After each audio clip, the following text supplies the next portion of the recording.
All right, we are back with another reflection on the Daily Vedantic. And I said in the last episode that I was going to do this, so I've been looking forward to sharing this voice note that I got from our 97-year-old teacher. He might have been 96 when he sent this, about a little over a year ago. Yeah, I think it was a little over a year ago, because I've been listening to this on repeat over and over and over again, probably every other week, maybe once a week.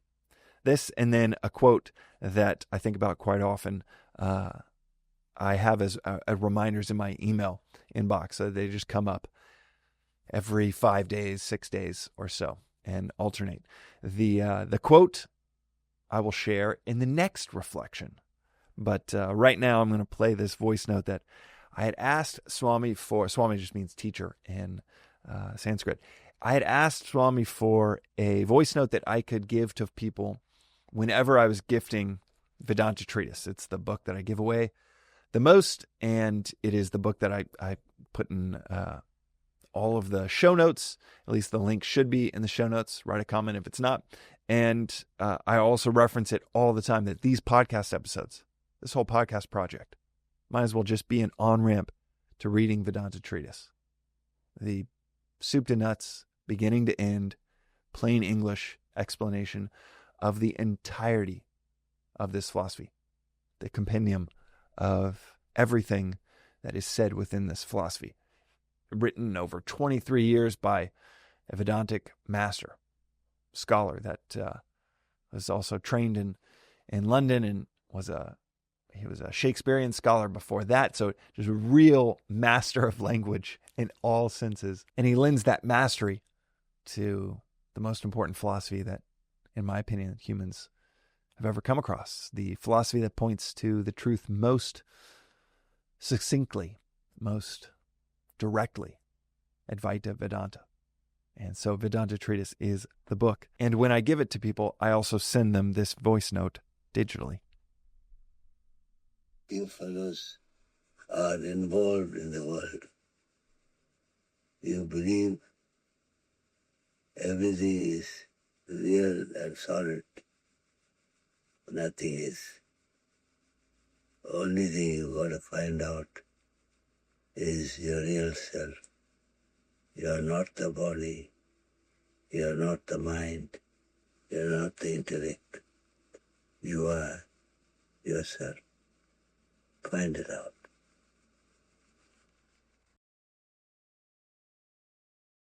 So, in the episode yesterday where I talked about the Mahavakyas, the great phrases within this philosophy, I referenced this voice note from Swami because, well, you have a Mahavakya like Tattvamasi, that thou art, you are that, you're it, as Alan Watts would say.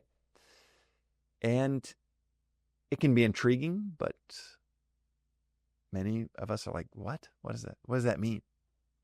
And then you need a little bit extra explanation. You are what you are seeking. You are what is. You are isness itself, existence itself. And a few more words, you get a little bit more explanation. And you're like, oh, wow. Okay, not sure if I really trust that, but at least it's a little bit more comprehensible. Then you get a few more words, and you have an Upanishad. Upanishad might be as short as 13 verses. It might be as long as 120. But they're quite concise as well. Then as culture needed more explanation, as we've devolved further and gotten further away from a culture based around wisdom tradition, you need even more words. So you get something like the Bhagavad Gita.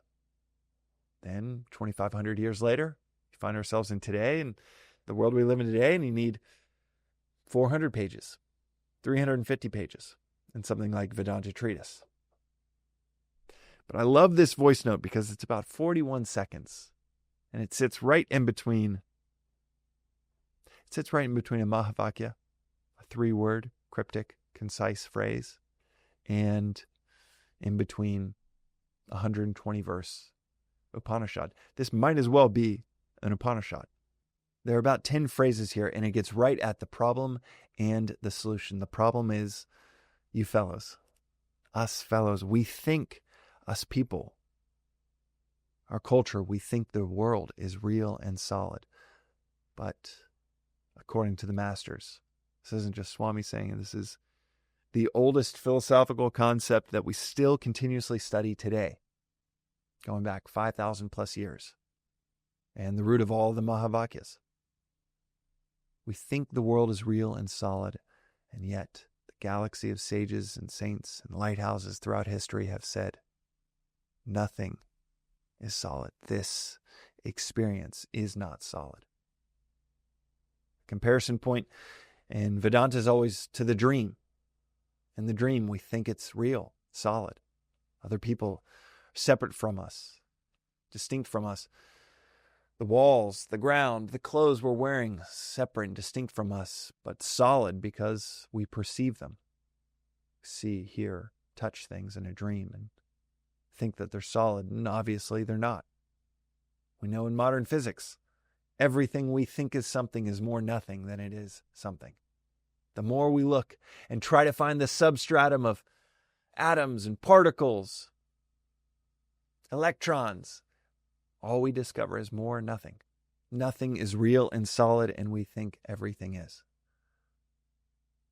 We are not these entities we think we are, a body, a mind within a body, or the mind-body, as we often say, or the intellect that guides the mind, the subtler, much more profound equipment to navigate life that we touch on in so many of the episodes of the Daily Vedantic. Episode 1 gives you the kind of 15-minute overview of the whole philosophy and the distinction between the body, the mind, and the intellect. We think we are these things, these equipments. It's like getting in your car and thinking you are the car because you were born in it. You drive it around. You feel it when it has a ding or a fender bender. You grow up with it. You think it's you, but it's not. It's just a shell. It's like the lobster that gets out of its shell whenever it needs to grow a larger one. It is not its shell. We are not these equipments. We are something subtler, more profound, and this philosophy says infinite, versus this world that we perceive as finite, and our purpose.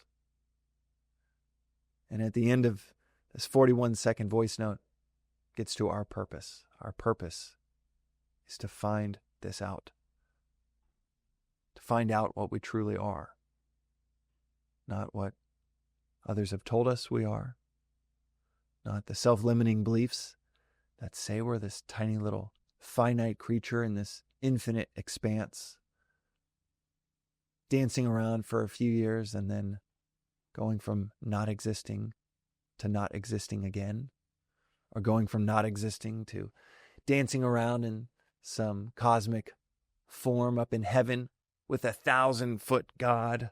It's bigger than us, and we're just lucky to bask in his or her glow. This philosophy is explicit, and it says we are that.